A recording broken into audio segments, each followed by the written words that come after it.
Jaya Kunja Bihari, Hare Krishna, Hare Krishna, Krishna Krishna, Hare Hare, Hare Rama, Hare Rama, Rama Rama, Hare Hare, Hare Krishna, Hare Krishna, Krishna Krishna, Hare Hare, Hare Rama, Hare Rama, Rama Rama, Hare Hare, Hare Krishna, Hare Krishna, Krishna Krishna, Hare Hare, Hare Rama, Hare Rama,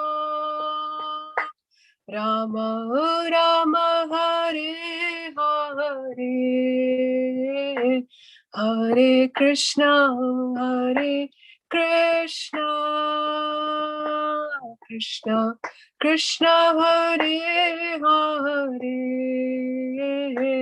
Hare Rama, Hare Rama, Rama Rama, Hare Hare, Jaya Radha Madhava, Jaya Kunja Bihari, Jaya Radha Madhava, Jaya Kunja Bihari.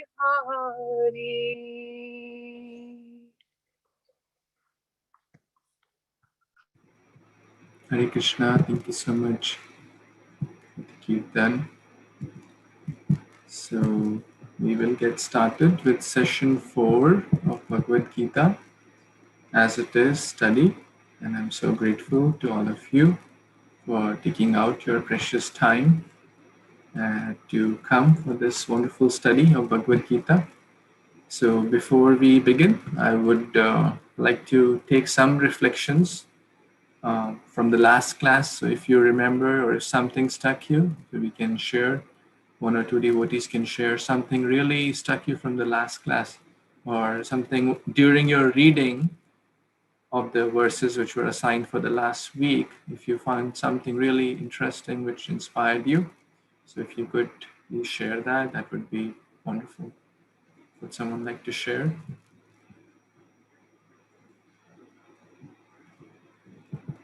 Anyone remembers what we talked about? No? Yes, Shital Mataji, please. Hare Krishna, everybody. Treat others with compassion. That was the point that struck me. It's very important. Thank you.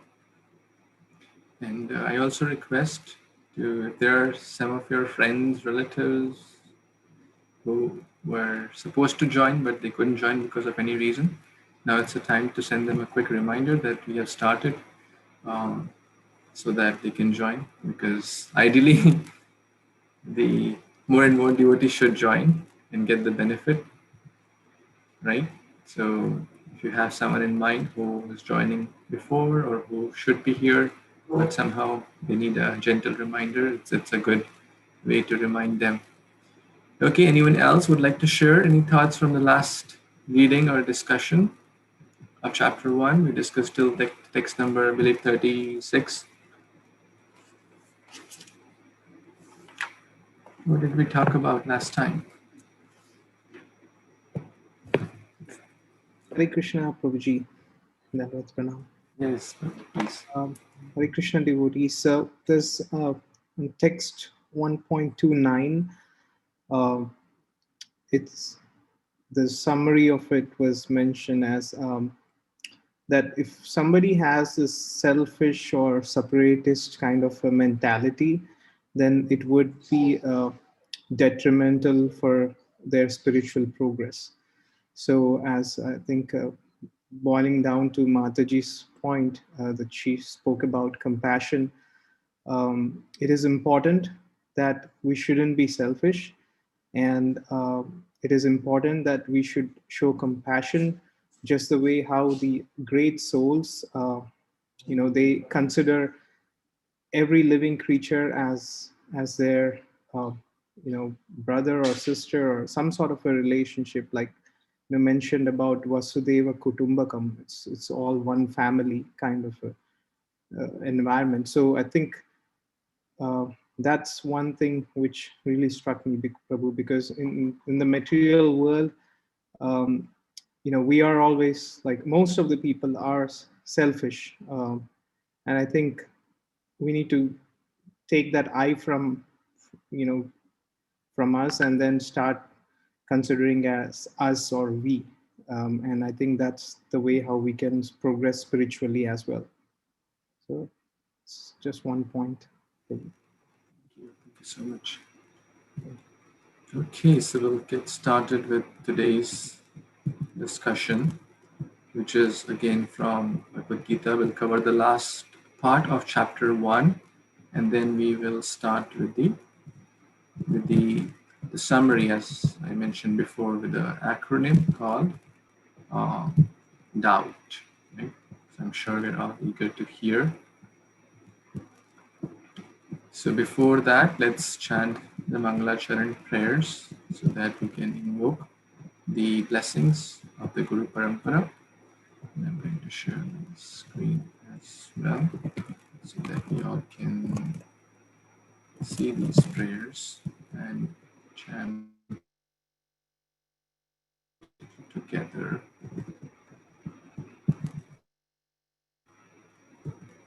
ॐ ज्ञानतिमिरन्धस्य ज्ञानाञ्जनाशलाकया चक्षुरुन्मिलितं येन तस्मै श्रीगुरवे नमः।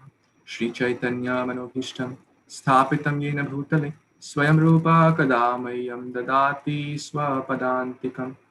वन्देऽहं श्रीगुरो श्रीयुतापदकमलं श्रीगुरून् वैष्णवांश्च श्रीरूपं साग्रजातं सहगना रघुनाथान्वितं तं सजीवं साद्वैतं सावधूतं परिजनासहितं कृष्णचैतन्यदेवं श्रीराधा कृष्णपादान् सहगना ललिता श्रीविशाखान्वितंश्च ये कृष्णा करुणा सिंधु दीनबंधु जगतपते गोपेशा गोपिका कांता राधा कांता नमस्तुते तप्त कांचना गौरांगी राधे वृंदावनेश्वरी वृषभानुसुते देवी प्रणमामि हरिप्रिये वंशाकल्पतरुभ्यश्च कृपा सिन्धुभ्य एव च पतितानां पावनेभ्यो वैष्णवेभ्यो नमो नमः।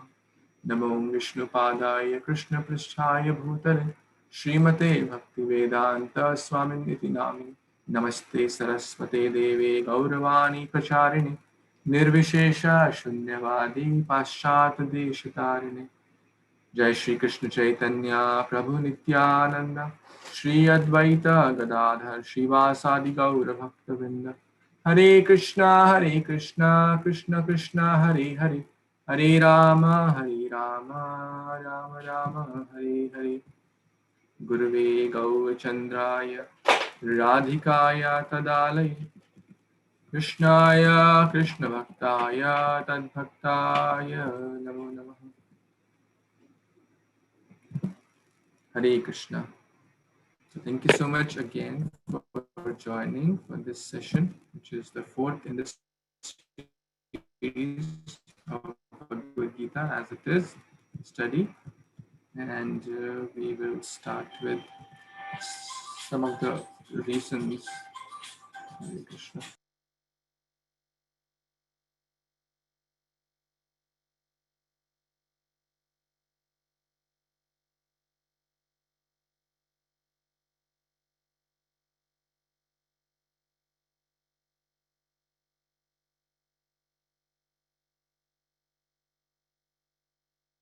Sorry, I'm not in my regular place, so please excuse me for that.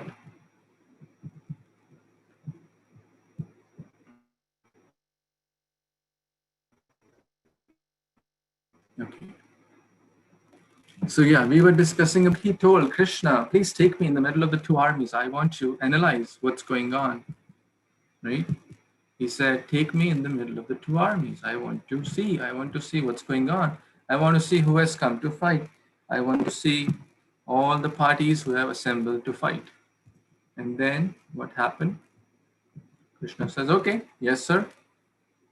You are the boss. I'm the driver. I'll take you." And then Arjuna did nirikshan or analysis. And then he gave a lot of reasons for not fighting. So let's see some of those from Bhagavad Gita itself.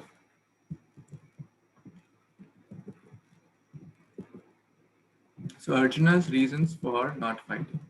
So we discuss about the compassion from text number 28 to 30 is compassion for friends and relatives, that we should not kill. Thou shalt not kill. If we kill them, we will, no, it's not good to kill our own friends and relatives.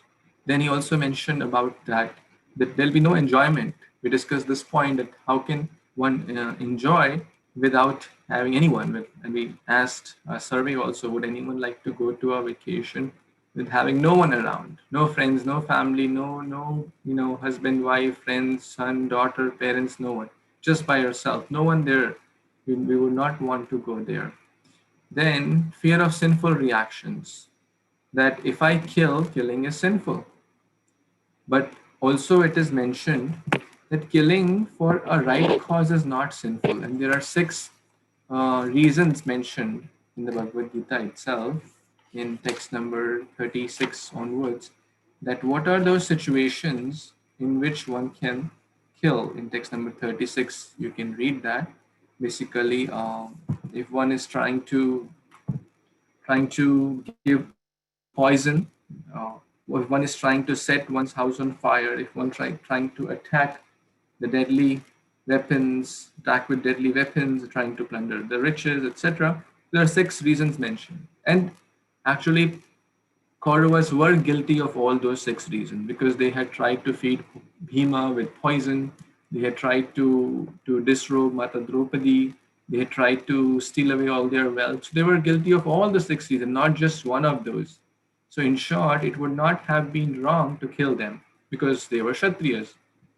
But Arjuna is saying, well, from the Artha Shastra perspective, or it is a lower kind of Shastra compared to Dharma Shastra. Dharma Shastra says that we should forgive. So Arjuna is kind of, saying that, well, from Dharma Shastra, we should be compassionate and not kill. And then later he also gives the reason that which we will talk today, destruction of family values, that the family values will be destroyed, women will be unprotected, who will continue the family traditions, and there will be a lot of problems because all the males will be killed in the war, the females will not be protected, the unscrupulous men will take advantage and cause Varna Sankara or bad progeny. And then later in 2.6, which we will read next time probably, he's kind of confused and indecision. He is not knowing what is right, what is wrong. Um, how many of you go through, or how many of us go through such situations? Indecision, right? We often go through what is right, what is wrong. We are not sure. So therefore, Bhagavad Gita is the manuals for all of us so that we can understand what is right, what is wrong. We can decide. Often people think that Bhagavad Gita I will study or I will read when I am free, correct? When I'm free, when I get some time, I will read. But actually, that's not the case. What was Arjuna's situation when he was trying to get the message of Bhagavad Gita? He was in the middle of a war. It was a great crisis situation. He was not just casually hanging out, with his friends, or he was not just lying around in his living room. Okay, let's read Bhagavad Gita today.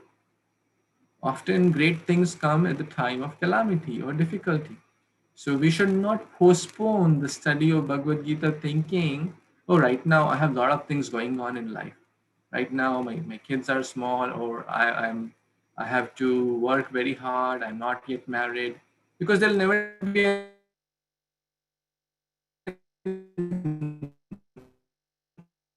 right time to put studying when I get a job. One who gets a job, then you'll think, let me read Bhagavad Gita after getting married. One who gets married and they'll think, oh, I just got married, let me read Bhagavad Gita after my kids, I get kids, right? One who get kids, then they'll think, well, the kids are young, too much responsibilities. Let me read Bhagavad Gita when the kids are little, settled. When they go to college, I'll be free, right? Then the kids will go to college and the person will think, well, now the kids need to get married. Then I'll be all free from my responsibilities. Correct? So there is no end. There is no end. We discussed, I think, in one of the sessions about the story of Kailash, that the person continues to procrastinate, but the ideal time is not tomorrow. The ideal time is today. No matter what our situation is, we are all going through ups and downs, and the ups and downs will continue to come in each one's life.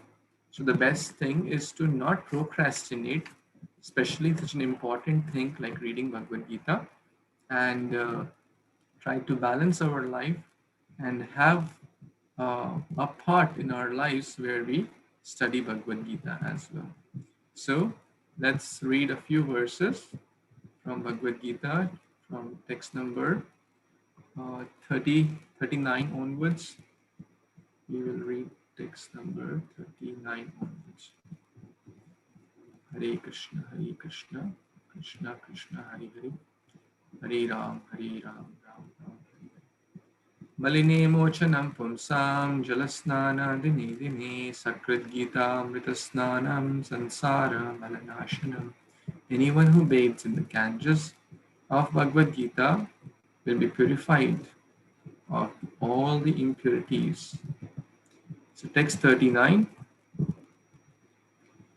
Kulasheya pranashyanti kuladharma sanatana dharme nashta kulam kritsnam adharmo abhi bhavati yutta.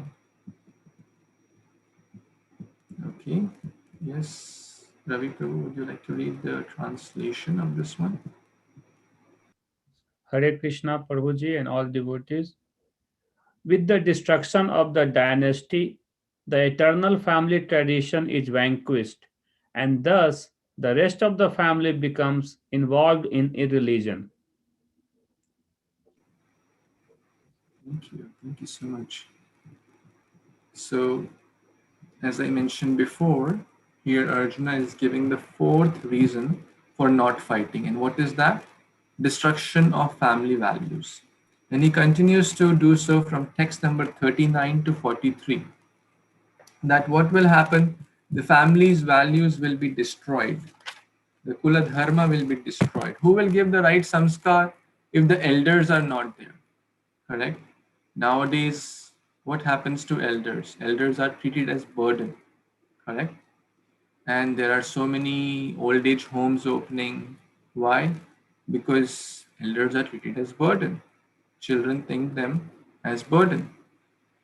And let me tell you a story in this regard.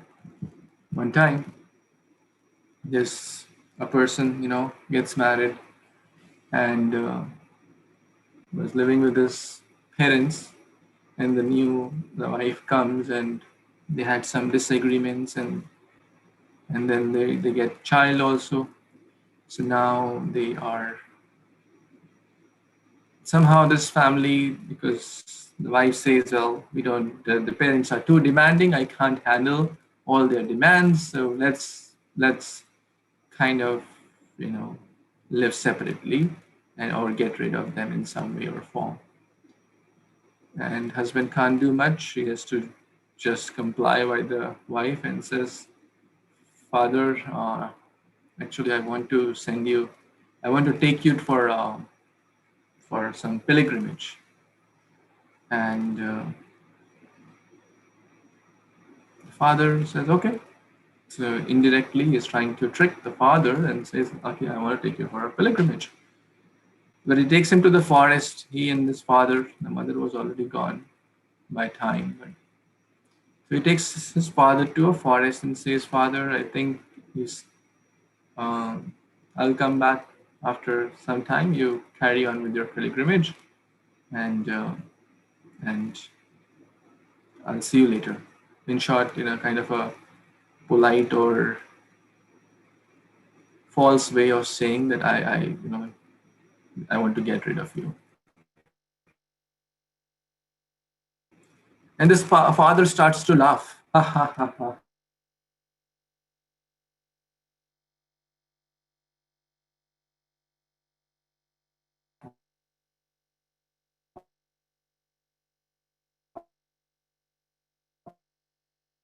I can't hear you, Babuji.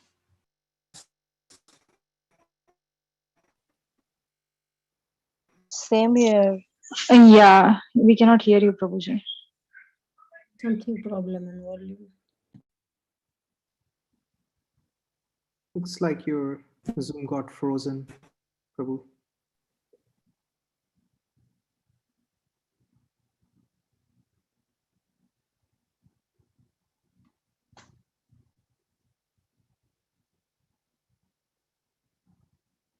I think Karthik, you should send him a message.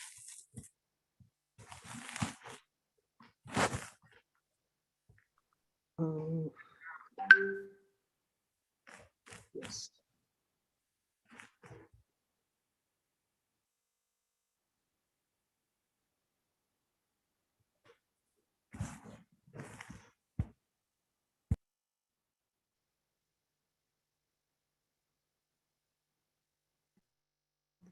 Prabhuji, you seem to be muted now. Yeah. Now. Hare Krishna. Can you hear now? Yes. Okay, I just joined from the phone, so somehow there are some technical issues. As I said, I'm not at my home today. So I'm not sure if I'll be able to share my screen, but I'll do my best.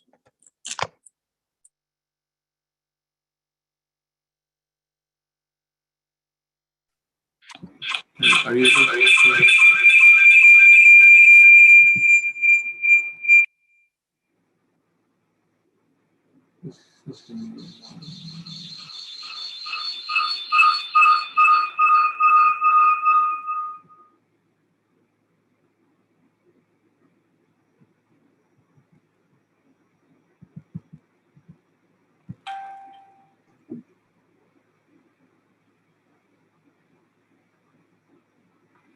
Can you hear me?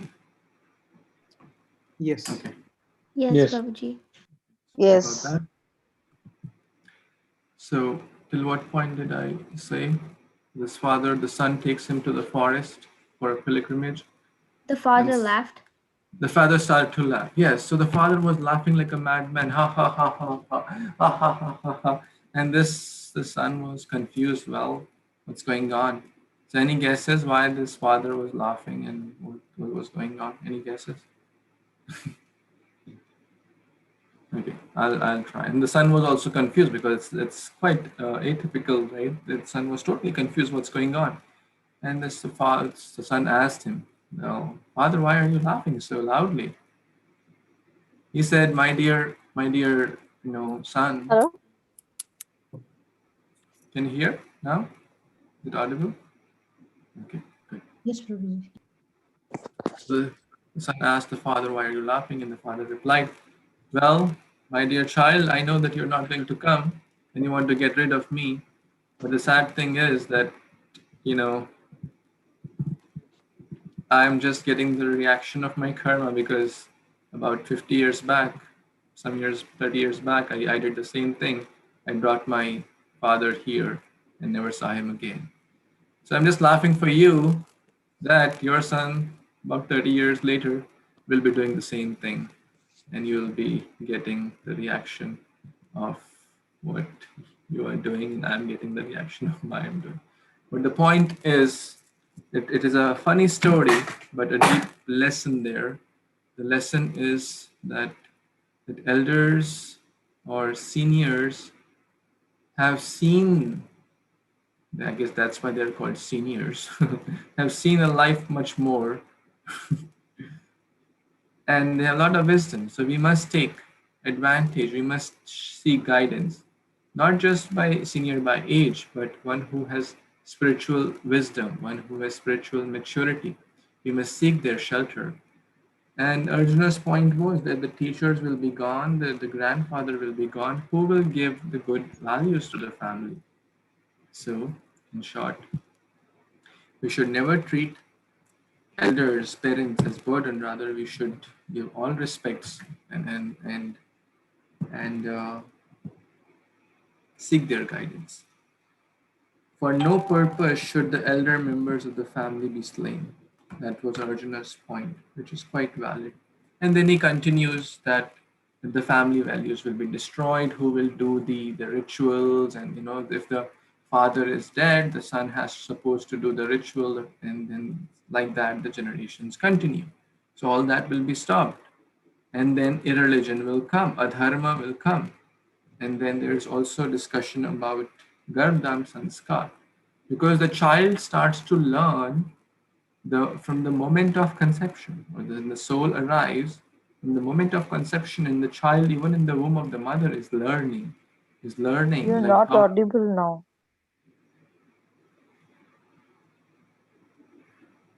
I am not audible. Is that correct? We can hear you, Prabhu. Yeah, it's fine. We're able to hear you. Okay. I can hear you, Prabhu. You can I give a can. thumbs up, Yes. or you can hear the reaction button. Give a thumbs up. Okay, most can hear. So awesome.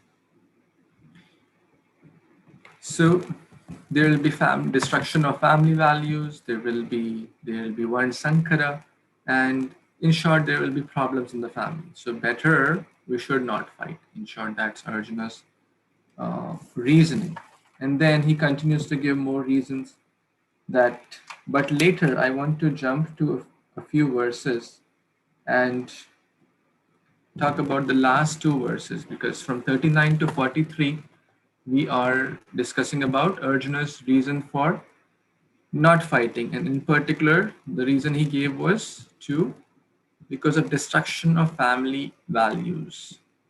So now let's move on to the text number, so last three verses, 44, 45 and 46. Aham aho bata mahat papam kartum vyavasita vayam yadrajya sukhalobhena hantam swajanam udyataha. Okay, would someone like to read? Yes, Nigam Mataji, you want to read? Yeah, sure, Prabhu. Hare Krishna. Alas, how strange it is that we are preparing to commit gravely sinful acts, driven by the desire to enjoy royal happiness. We are intent on killing our own kinsmen. Hare Krishna. Thank you. So now kind of the chapter 1 is coming to a conclusion. He is thinking, well, to enjoy, we are ready to kill, not a very healthy idea.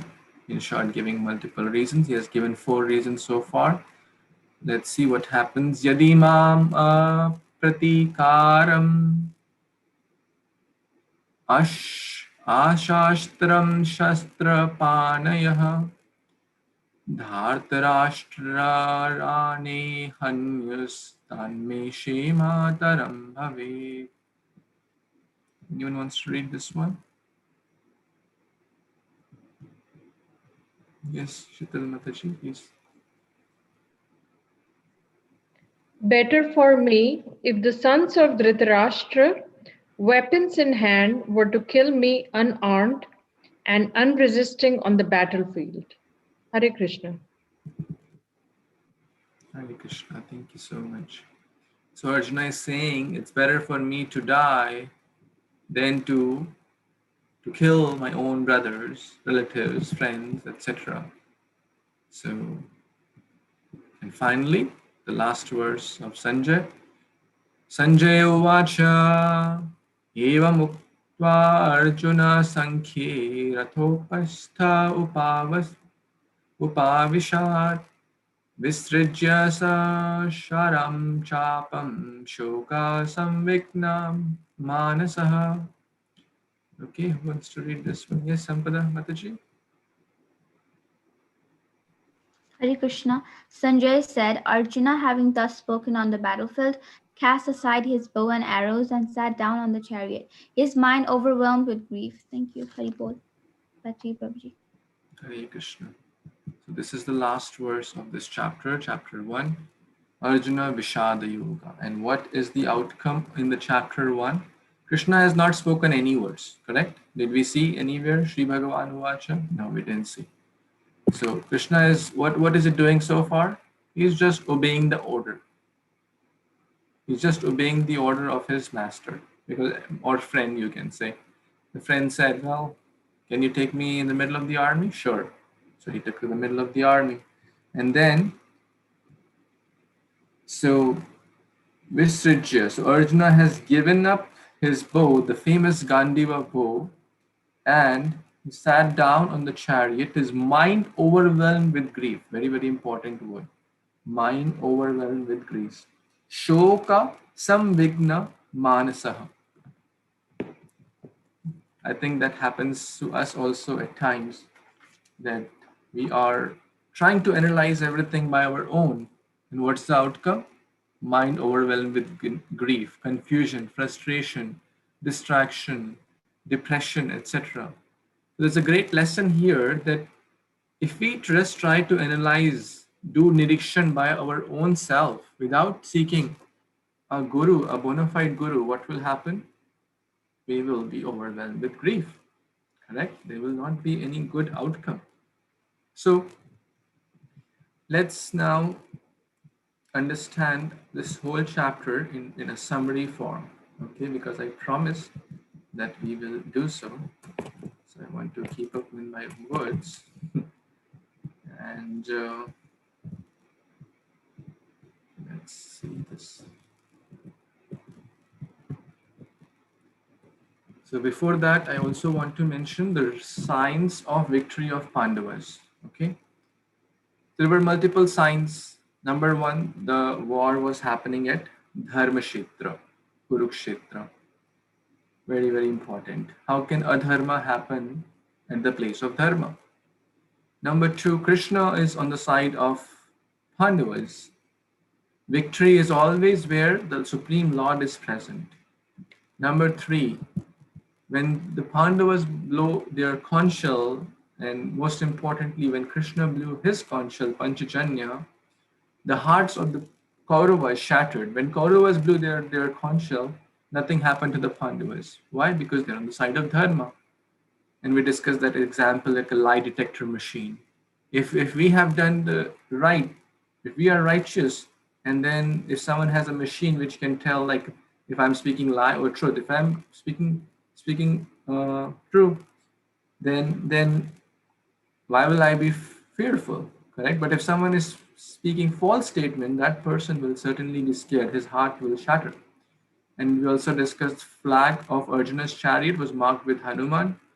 Wherever Hanuman is present, Lord Ram is present. Where Lord Ram is there, Sita Mata is there. The goddess of fortune is also present. So how can there be defeat? And then chariot donated by Agni Dev and other Arjuna's accomplishments. So he was blessed with so many great accomplishments. So now I want to bring to a summary of chapter 1. And we will be going this like an entire Bhagavad Gita in acronym. So one wonderful senior Vaishnava has given this acronym, so which will help us to understand all the chapters in a summary form. But so let's not worry about the other chapters because we will eventually be going through that. Let's today talk about the first chapter, which is Arjuna Vishad Yoga. In English, we say observing the armies on the battlefield of Kurukshetra. So it's basically Arjuna's confusion or Arjuna's state of mind. So it has an acronym called DOUBT, D-O-U-B-T. The first 12 verses talk about Dhritarashtra and Duryodhana.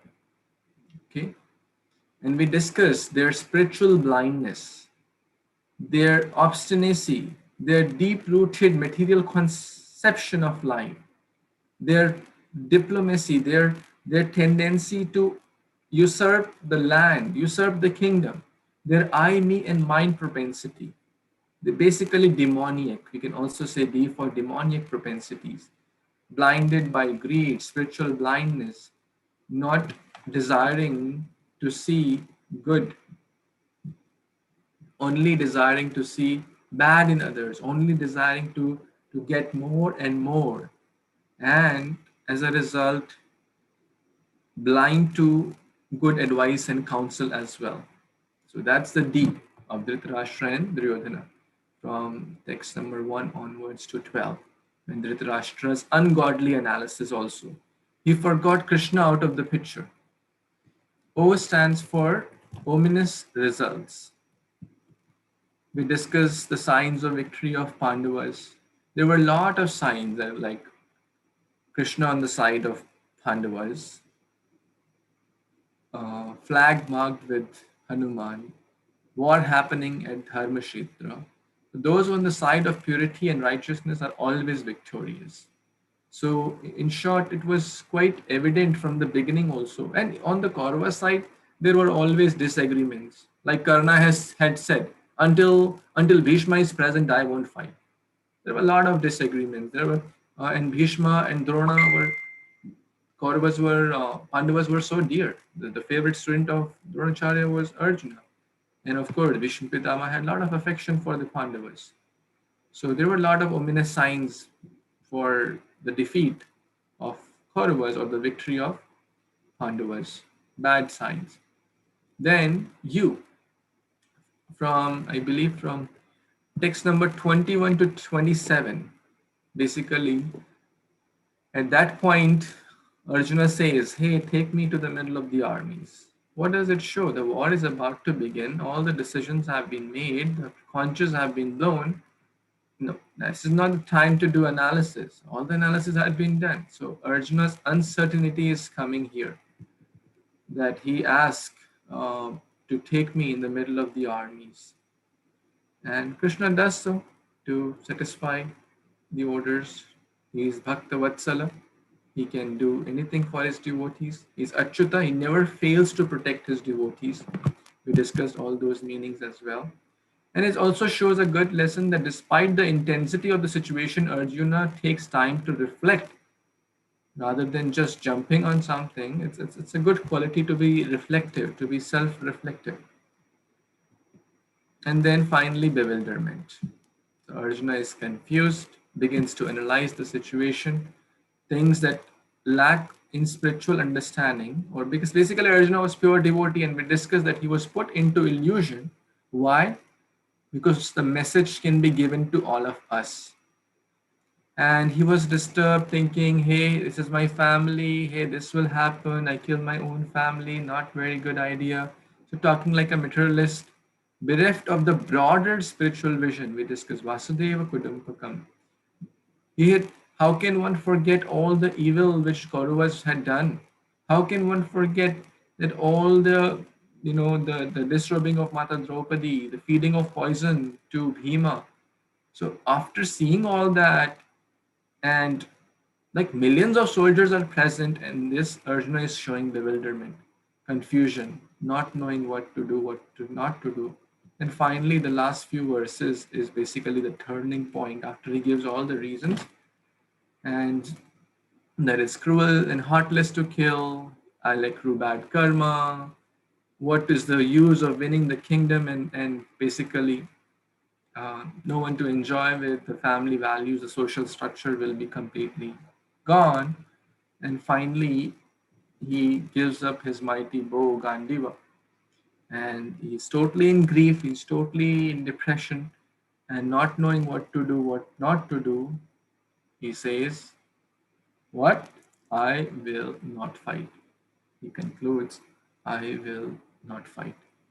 So that's chapter 1. And one reason he also gives in chapter 2, but since the theme is the same, 2.6 is basically indecision. That whether fighting is right or taking sannyas is right, or not fighting or getting killed by them is right, I'm not sure. So basically, better to live by begging rather than fighting. So he gives that reason, or basically, I do not know which is better. How many of us feel that in life, getting in crossroads in life, we are not knowing what is right, what is wrong. And we also discussed that if we just do analysis by our own mind, then we may not get the best solution. Our situation will be like Arjuna. So we will discuss what's the right solution in the next class and how Arjuna approaches Krishna. That will be the subject of next class. How to overcome grief, how to overcome indecision. And all the reasons which I shared, all the 5 reasons, Krishna will answer one by one in chapter 2. All those reasons for not fighting, like compassion, indecision, destruction of family values, and killing of one's own swajana, or friends and family members. All those questions will be answered. So this is a quick summary of chapter 1 of Bhagavad Gita, entitled Arjuna Vishad Yoga. So I encourage everyone to read the Prabhupada's translations and purports. Of course, as I said, we will not be reading word to word, but that I encourage everyone individually to do. So if you read 5-7 pages a day, which will take only 10-15 minutes, it's easily doable. And I encourage you all to do so and not wait till the last moment, because if you wait for a couple of weeks, then you'll keep moving. And then it will seem like an overwhelming task. Oh, I have to read 100 pages. But if you read 5 pages a day, I'm sure we can easily read the whole Bhagavad Gita also along. 5 pages a day is not a lot. So even like, let's say it has 700 pages approximately, 700 pages and reading one page takes about 3 minutes, correct? So in 15 minutes approximately, you can read 5 pages. So even if you read, how many days it will take? About 150 days, right? Approximately, to read 750 pages, right? 150 times 5. So 150 days only. So we have 365 days. That means if you read even alternate day, 5 pages, then also you'll be able to complete easily. So, or if you read daily 2 pages, is it difficult to read 2 pages a day or 3 pages a day? Not at all. But I encourage you to keep the momentum, because time will fly. After 4 weeks, we will be in the middle of chapter 2, or after 6 weeks, we'll be a little further ahead. Then it may become a little overwhelming. But if you read along, you will learn better. You will be able to apply better as well. So I encourage you to read along as we are reading. Like, for those who have not yet started, it's not still, we have just read chapter 1. So I encourage to read chapter 1 if you have not read, and try to read a couple of pages every day. It's not very difficult, and I certainly encourage you all. So let's take some reflections, some thoughts. Before I move on to some other topic, I want to share also the lessons from chapter 1. We have discussed during our sessions also, but I want to summarize that as well. But before that, let's take some reflections or thoughts, any comments, questions, additions. Questions we can take later, but let's take any reflection. Something stuck you, something you really liked from this discussion so far, or our reading, or anyone? Yes, Aparna Mataji, you have your hand raised up. Please want to share something? Hare Krishna, certain verses were left while we were going along, isn't so? When we were Yes, probably discussing. you are right. But as I mentioned, in our journey, I discussed all the themes, and I summarized all the reasons also which Arjuna is giving. So all of you would, so I did cover in my summary, and then the reasons what Arjuna is giving. But Sorry, but I was sitting with Gita, so okay. to comment upon, but Don't take it another way. No. That's a good. Okay, let's take you. Would you like me to go like to cover verse by verse, every verse translation, like word to word, or theme to theme? It is according to your choice. Rest, we should do also something. Yes. And if you will read, and I think that's a good idea, which will give some impetus to all of you also to read that. So we discussed the summary, we have covered all the reasons. Um, I know we missed, like, let's say, for example, text 42, 43, but that talks about the destruction of family values. So I would like you all to read also, which will give some impetus to read. Thank you for your comment. Yes, Lakshay or Babu Prabhu? Hare Krishna, Prabhu. Yeah, Prabhu, as you rightly mentioned in the beginning, so Bhagavad Gita is, it's not just a text, it can be applied in a real life situation. So in the first chapter, now if we see that Arjuna is not able to decide what is, he is confused and he was compassionate, but he forgot about the dharma, all those components. So definitely keeping a dharma in the mind and making the decision, that is one of the important component.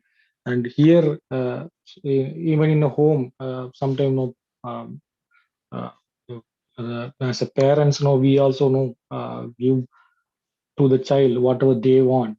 Maybe we may be compassionate, or they may be crying because of that we are giving, but we need to understand the dharma and then do that accordingly. So these are the reflection I can see that. And always the importance of guru comes into picture when we are not able to take a decision, because always when we take a decision, uh, always know if it is easy, if no which is if one side is no better, other side is no not at all comparable, but we get a confusion when what decision we have to take. That is where guru comes into picture. And in the first chapter, and Krishna just now listening what is Arjuna's mind and what is he's in mind. And definitely I'm eagerly waiting to understand what is Krishna is giving. Definitely that will help all of us. Thanks. Thank you so much. That's so true. And I really like the last point you shared, that making decision between 1 and 0 is very easy. Black and white is very easy. Like, for example, uh, if the exam is tomorrow, then should I go and watch a movie and should I study? Right? It's very obvious decision that I should study because I have an exam tomorrow. But sometimes there are a lot of gray zones in life that which where we need higher guidance, where we need a person with spiritual maturity to help us, to guide us, so that we can make the right choices in life. Okay, let's take some lessons, a lot of wonderful lessons from chapter 1, and we will discuss them. And of course, feel free to add. Number 1, place or association has a very deep impact on us and our behavior. Right? All of you agree? One time, Yudhishthira Maharaj they were doing something there in their exile time, and Bhima was on the other side of the river in a village, in a different village, and Yudhishthira Maharaj was on the other side. So basically, the river was dividing them. And Bhima was, starting to say, "Hey, you did so many things wrong. You put everything at stake in the gambling. This is not good. You didn't fight, and you all reasons basically, kind of complaining to the elder brother." And Yudhishthira said, "Okay, being Dharmaraj, being the elder brother, being so intelligent, he said, 'Can you please come to this side of the river, and then we will talk about it?'" And then he came on that side. And guess what? Then he started to beg forgiveness. "My dear elder brother, please forgive me. I don't know how I got so empowered with so much passion and ignorance that I started to accuse you and say all sorts of nonsense things. Please forgive me for my wrong behavior."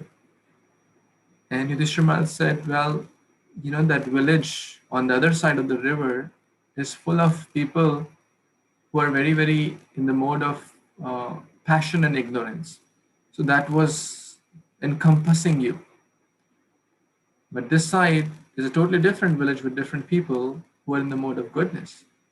So your mind has completely shifted. So association has a very, very deep impact. The place has a deep impact.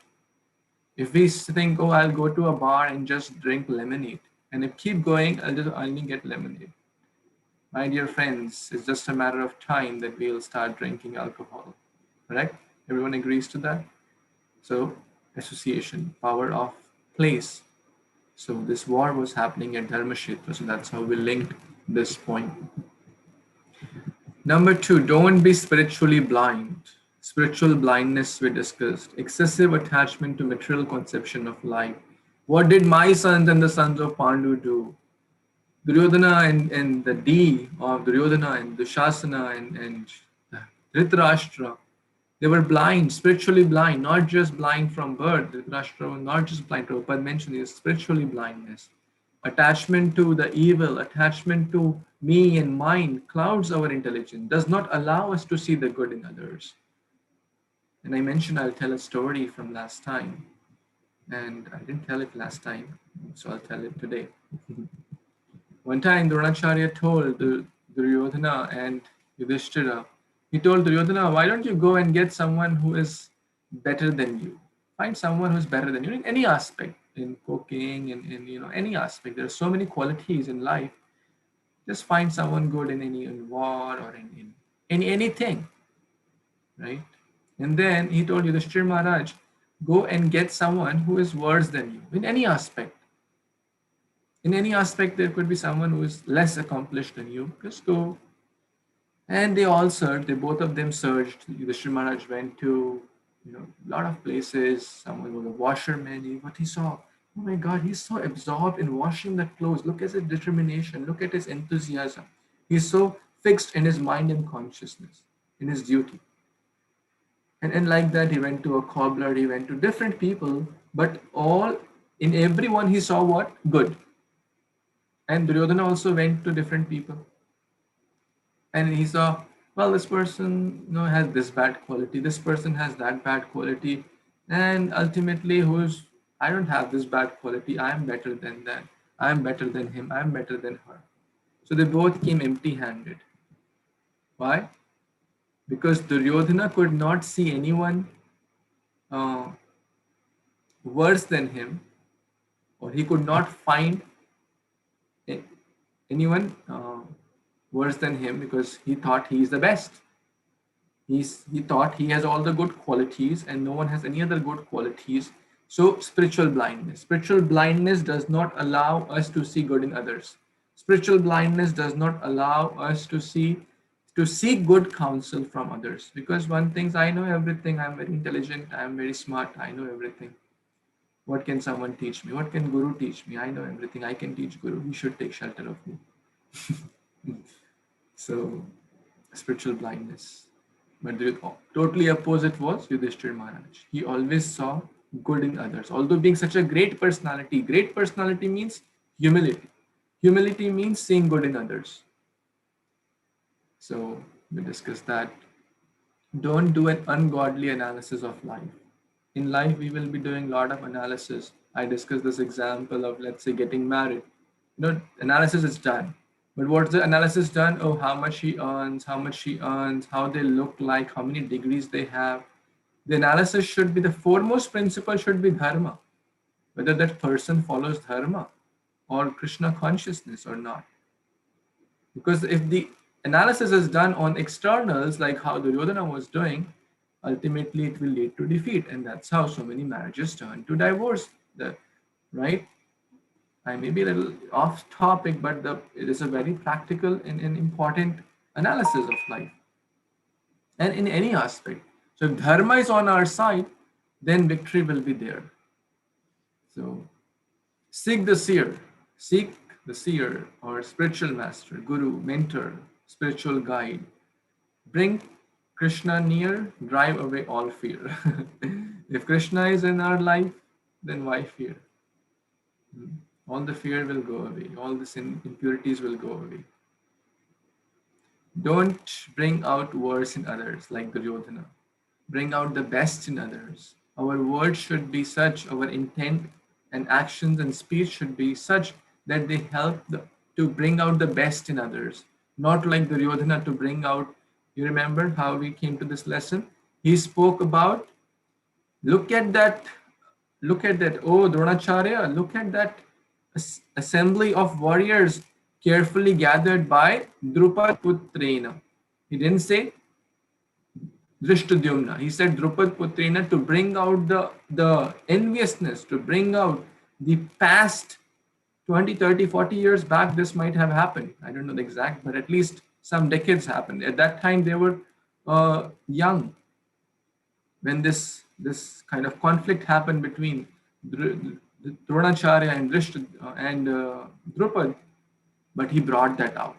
He knew that. He used his intelligence to bring the bad in others or bring out the worst in others. So that's not very good idea. Because as parents, as husband, wife, whatever our roles are, we should try to bring out the best in others. It's a matter of choice. The next lesson, Krishna is Bhakta Vatsala, he's Achyuta. He never fails to protect his devotees if we take shelter of him. Always follow the side of Dharma or Krishna consciousness, and victory will be on our side. Sorry, there's a typo here. Victory is always on the side of Lord Krishna is present. Don't have a separatist mentality, Swajana, like Dhritarashtra, like Duryodhana. And later in a conditioned state, or when Arjuna was put into that illusion, Arjuna also thought like that for the message to be given to all of us. So that mentality is not encouraged here, I, me, and mine. Be self-reflective. Even in the midst of difficult situations, we should not lose our temper. We should not kind of panic and be reflective, because if we panic, if we lose our temper, then we cannot make good choices in life. So just self-analysis without seeking higher shelter would lead to grief and depression. So we have to take higher shelter, which Arjuna will do in chapter 2. Right now, he is in a complete state of grief. And give good samskaras or value system to family, kids, etc. We discussed the importance of samskara, family values. Character is very important, dharma is very important. Nowadays, people give good other skills. Not, I'm not saying anything specific to anyone, but in general, people give a lot of good, material education, good schools, good colleges, good dresses, good food, good, bed and shoes and whatnot, which is all fine. We are not against that. We are not saying not to provide. But sorry to say that animals also bring food to their children. Animals also build a house for their children, like a bird builds a nest, a rat builds a burrow, and like that. So if we just fulfill those material needs, like food, clothing, and shelter, then and not give the samskara or the good impressions or the good values, Krishna consciousness, then we have not completed our duty as a parent successfully. So it's very, very important duty of a parent to give spiritual values. And last but not the least is Gita was spoken at the time of crisis. So we should not think that when everything is smooth and rosy and cozy, then I'll study Bhagavad Gita, because that's never going to happen. Because this world is called Dukhalyam Ashashvatam. In Bhagavad Gita, we'll study that later, how this is entitled or termed by Lord Krishna as Dukhalayam. So right time is now, right time is today, right age is today. We're already late actually. Some of us are in 20s, some of us are in 30s, some of us are in 40s, some in 50s, and some fortunate ones are in their 10s, like Sampada, or some in their teenagers. They are taking it in their early ages, which is recommended by Prahlad Maharaj, Kumar Ag Charit Pragya, to understand the science of Krishna consciousness from an early age. And we have special classes for kids also, because so that they can understand in their own language in an easier way. Because if we give this spiritual education in the right age, then then it's like a pot which is still not yet baked. It can be shaped by the potter nicely. If the pot is baked, then it's hard. Old habits die hard. If we have developed certain habits for last 30 years, it will be very, very difficult to change those or undo those. But children are like sponge. Children are like, fresh clay. So we should, and how can we do that? By setting good example. We teach them by our own example. If we study Bhagavad Gita, they'll study Bhagavad Gita. If we watch movies, they will watch movies. So we should not expect, I'll watch movies and I want my child to get good samskaras or spiritual values. That's cheating, correct? So these are some of the lessons. Now we can take some more lessons, or if something really struck you, and then we'll come to some questions as well. Anyone wants to share any thoughts, any comments, any additions? Chapter 1 we kind of completed today. Any thoughts, additions, questions? Can everyone hear me? Okay. Yes, Sridhama Prabhu, please. Hare Krishna, Prabhuji. Thank you for your wonderful wisdom. Many people think that chapter 1 is not very significant because it's just giving the description of the war and Lord Krishna is not really speaking.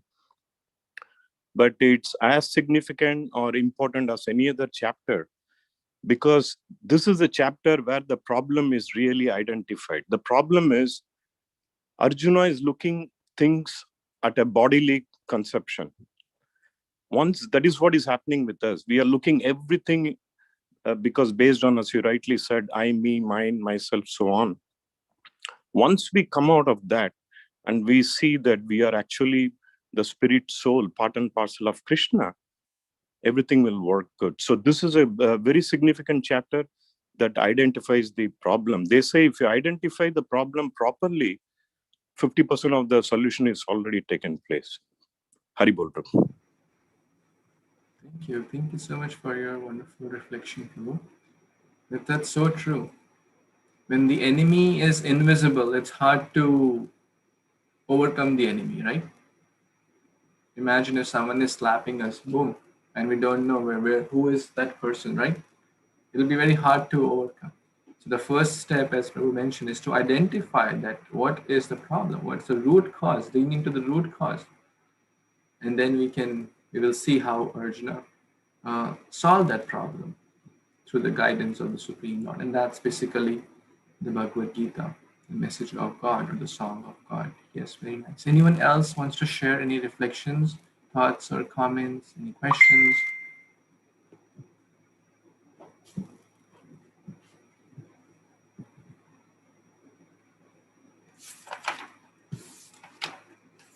Yeah?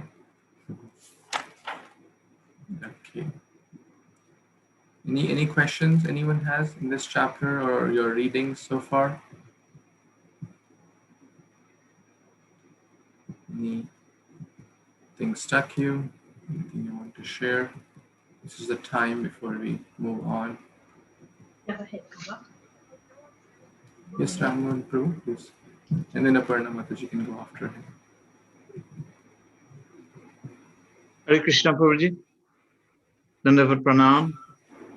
Prabhuji, I'd just like to reiterate what you just said earlier about we should take to Krishna consciousness now and don't leave it for later. I myself has been exposed to ISKCON for some time, and I didn't actually take it very seriously, and I have many regrets for not doing that. Now that I am taking it seriously, I'm getting the essence of it, and I'm encouraging everyone who is hearing this, please try to take it very seriously.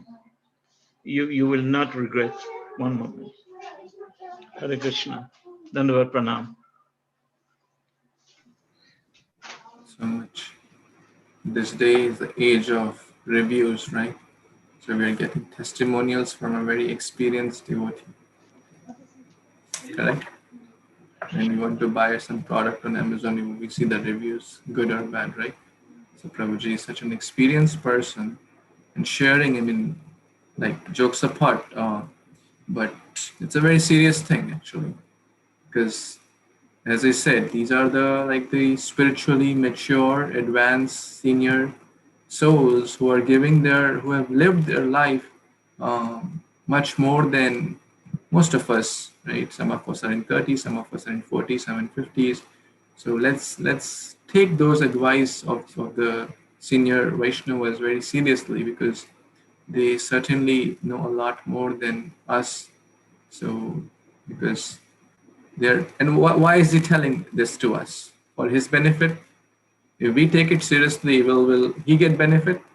No, we'll get benefit, right? We'll get benefit. So he selflessly, when Prabhupada came at the age of 70 years for his benefit, to give Krishna consciousness to the United States, in a country in such a harsh environment, at the age of 70 years, it's very difficult, correct?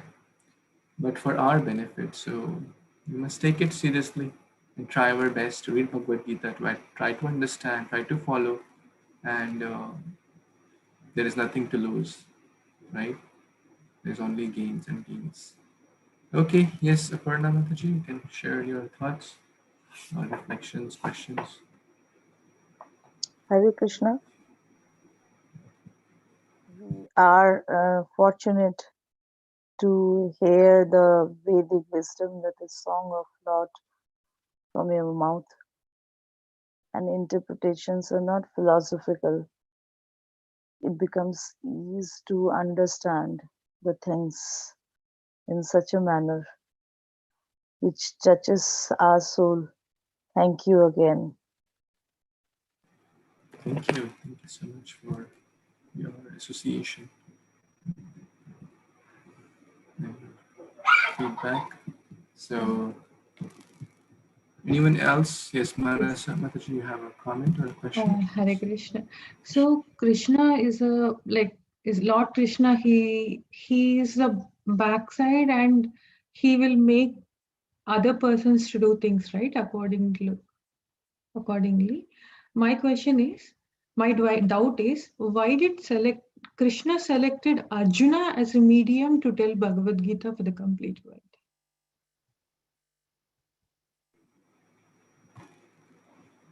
Because he has to put someone into illusion, right? We discussed this example like a talk show, correct? In a talk show, the host invites a kind of an expert. We discussed this example, if you remember, that the host will invite, let's say this is health talk show. So the expert here is actually expert who is coming is the expert doctor. Let's say you're talking about, let's say, diabetes. And this person is already friends with the host, so because the host knows him, and the host is acting like as if he doesn't know anything, and he's acting as if he has all the diseases. Okay, what are the symptoms for diabetes? What if one gets diabetes? What are the precautions one should do, etc., etc. And therefore, and the expert doctor is answering all those questions for all of us. So coming back to your question, why Krishna chose Arjuna? Because does it. Krishna engages in all the pastimes through his devotees. Arjuna was a dear devotee of the Supreme Lord and a dear friend of the Supreme Lord. So when Krishna has to exchange in different pastimes, like giving the message or even fighting, he fights with his devotees. How Jai and Vijay come as Shishupal and Dantavakra, Hiranyakashipu and Hiranyaksha. So although they are devotee, but on a stage they act like sometimes demons. So all these Pandavas are not conditioned souls like us, and they are special, like Krishna's entourage. So let's imagine like a big CEO or a president of a country going to some place, all the entourage, all his assistants, his close friends, etc., will accompany him or her. And so, same with the Supreme Lord. All his entourage, his close mother, father, Mata Yashoda, Nanda Maharaj, etc., they accompany his devotees, friends, they accompany. So,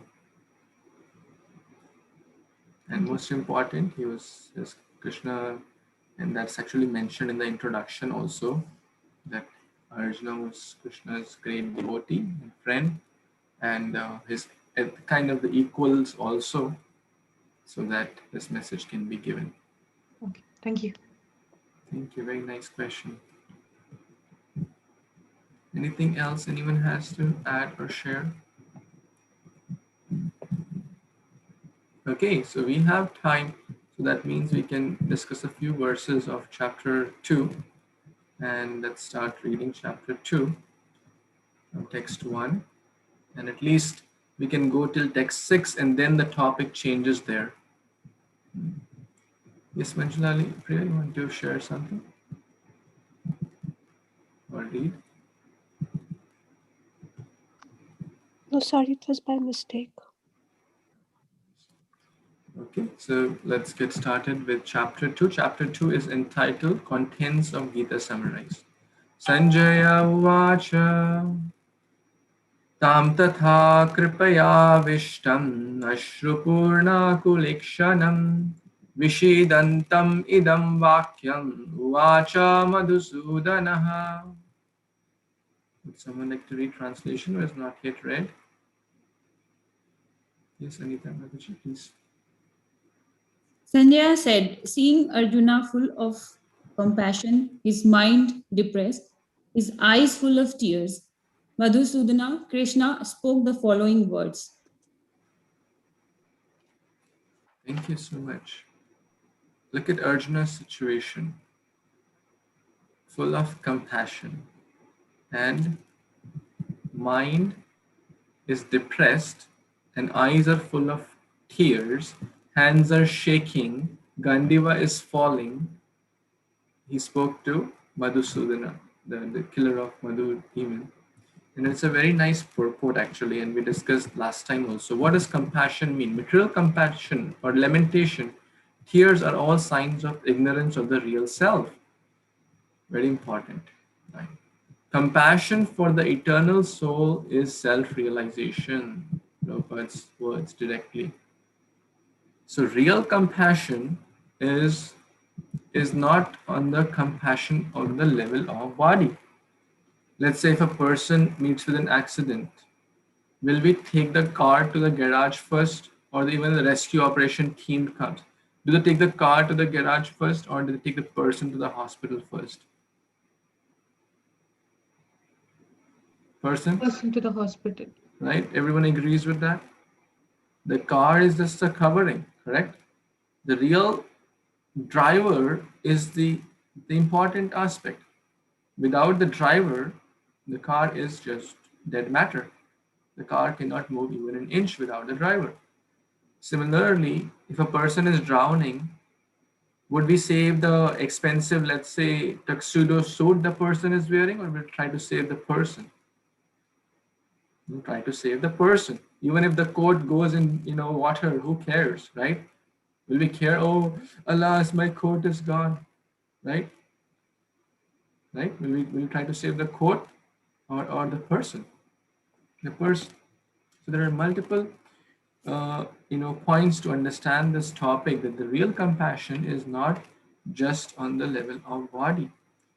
The real compassion is on the level of soul, and that's called self-realization. To understand who am I, and that will come later. So I don't want to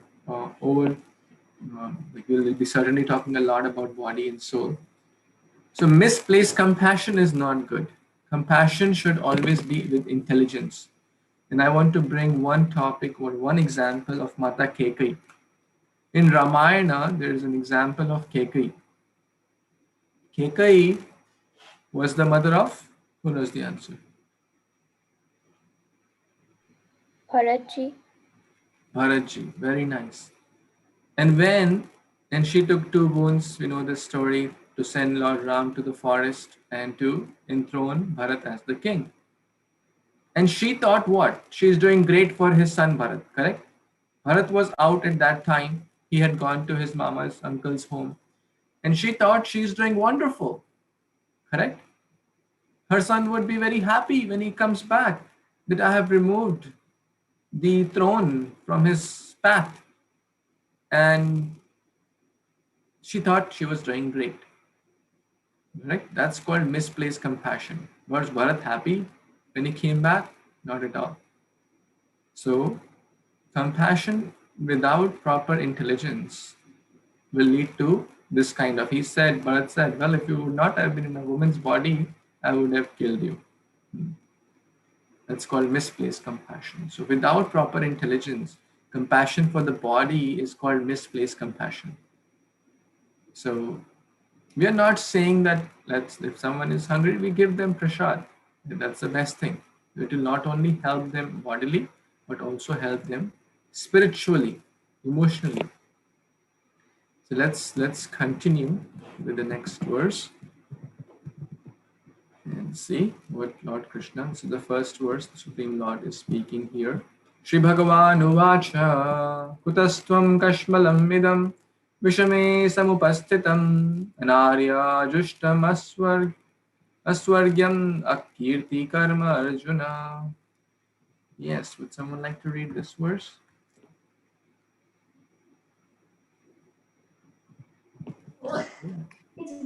I can, Guruji. Hare Krishna, Dandavat Pranam, all Guru Srila Prabhupada. The Supreme Person of Godhead said, my dear Arjun, how have these impurities come upon you? They are not at all befitting a man who knows the value of life. They lead not to higher planets, but to infamy. Hare Krishna. Hare Krishna. Thank you so much, Prabhuji. So this is very, very important verse. And Srila Prabhupada here in the purport, which is a very detailed purport, 2 pages, Prabhupada mentions about the real understanding of Bhagavan. Okay, so the word Bhagavan means the one who has 6 opulences. And what are those 6 opulences? Unlimited strength. Can anyone lift their hand for 1 hour? Keep it, lifted for 1 hour. You don't have to carry anything. Even just 5 minutes or 10 minutes, it will start paining, right? Correct? You agree with that? Krishna lifted Govardhan Hill for 7 days and the 7 nights, and it was about 7 years of age. And Govardhan Hill, which is like 20 or 15 miles in current circumference, that's a lot. We can't just lift our hand for a couple of minutes, what to speak of lifting anything. He killed so many demons like Putana and Kamsa, etc., who were very, very powerful. So unlimited strength, unlimited beauty. The beauty in this world, a person may be, beautiful in their youth, may get Mr. World Award, Miss World Award, Miss Universe, etc. But do they always remain beautiful? Do their beauty remain whatever they were at the age of 20 and 50 and 70? Does it remain the same? No, it fades away with time. But Krishna is Nav Yauvanamcha. He's always most beautiful. He never gets old. While speaking Bhagavad Gita, as per external calculations, he was 115 years of age, approximately. But he always looked like a fresh, young adult. Always beautiful. So unlimited strength, unlimited beauty, unlimited wealth. Lakshmi Sahasra Satasambrama Sevyamana. Thousands and thousands of Lakshmis are waiting in line to serve the Supreme Lord. That's the Supreme Lord Krishna. We are all running after Lakshmi Devi to get some wealth. But thousands of Lakshmis are waiting because he is Lakshmipati, Lakshminath. Then unlimited wealth, unlimited strength, unlimited knowledge. He spoke Bhagavad Gita. All the scriptures are coming from the Supreme Lord. We have such a difficult time understanding. The Supreme Lord spoke this in about 45 minutes approximately. Ultimately, the source of all knowledge. And then, famous, right? He's supremely famous. Some of us may know the current president of US, right? But do we know who was the president 40 years back? Do we know? We don't know. He must be someone, right? Some XYZ, right? At that time, he must be famous as the current president, correct? You all agree with that? Or some of us may know the current Hollywood stars, Bollywood stars. But do we know who was the Hollywood star, Bollywood star 50 years back? Probably not, right? At that time, they must be as famous as the current ones. But with time, their fame will just go away. And what to speak of this fame? Only a few, couple of thousand or couple of million people may know, correct? At max. But Krishna's fame, unlimited universes, unlimited, incarnations, and unlimited, Ananta Shesha with thousands of hoods combined together cannot completely describe about the glories of the Supreme Lord. From time immemorial, he's been doing so, but still it's never ending. The fame of a so-called hero, so-called, any famous person or whatever, it's limited, correct? It's not unlimited. And that too is only bound with time. Whether it's wealth, whether it's beauty, whether it's fame, it's all bound with time. With time will just fade away. So, and with all these qualities, he's ready to drive the chariot of Arjuna. Isn't that amazing? It shows his supreme renunciation. So these are the 6 opulences of the Supreme Lord. If anyone has one of those good qualities, or let's say one of these qualities like a lot of wealth, a lot of beauty, a lot of fame, a lot of knowledge, they get proud, correct? And will they drive anyone's chariot or car, let's say, they'll become a driver? No. If you ask, hey, Mr. World, or some very wealthy person or very, beautiful person, hey, can you drive my car? They say, do you know whom you're talking about? Whom are you talking to? What do you think, I'm your driver? But Krishna does that because he's supremely renounced also. Humble, humility. He was washing the feet of all the guests in the assembly when there was a Rajasriya Yagya organized by Yudhishthira Maharaj. This is a very, very nice verse, and Prabhupada is giving a very detailed explanation about the Supreme Lord in Bhagavad. So I would encourage you all to read. And Krishna is saying that these impurities do not, fit you. This Krishna is basically encouraging. This is the duty of a mentor, correct? It's the duty of a spiritual guide, because we are often in the stage, we're in the low, that don't get so depressed. How come these impurities are getting overpowering your potential? You are this in the Bharat Kula, in the dynasty of Akirtim Karam Arjuna. These do not take you to high destination. They do not fit you. You have much more, my child. You have much more. You can do a lot better. So we should always encourage. If someone is going through a tough time, we should be encouraging. We should try to bring out the best in others, not try to further degrade. Hey, you can't do anything. You can't, because the world is just trying to get out the worst. So we should always try to bring out the best in others. And Krishna, although he is not agreeing with all his proposals, which we will see later, that how he will refute, but at the same time, Krishna is very encouraging. So let's read one. It's almost time, but next time we'll continue from here, that chapter 2, text number 2 or 3 onwards. Basically, Arjuna is will take shelter of Krishna very soon. But at this point also, Arjuna, the relationship is more on a friendly level, right? That be strong and get up, but he's not giving any guidance. He's not trying to refute all the arguments which Arjuna had given, which he will do later. And chapter 2 is one of the most important. Of course, every word is important, every shloka is important. But chapter 2 has a lot of important lessons, namely, who am I, and what are the qualities of great souls, tolerance, I, me, and mine. All these things we'll discuss, the body and I, which is a very important topic, in the next session. So we'll pause here unless anyone has any closing comments or questions. Anyone before we pause for today? So I hope you all liked it, and I'm sorry for the technical issues. So man proposes, God disposes, right? So no matter how much we plan, there are certainly uncertainties to humble us sometimes.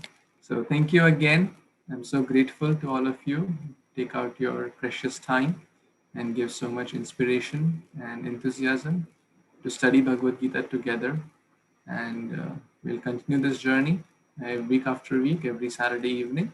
So, and even in the middle, you have any questions, which you would like to discuss, feel free to reach out. My number is there, email is there.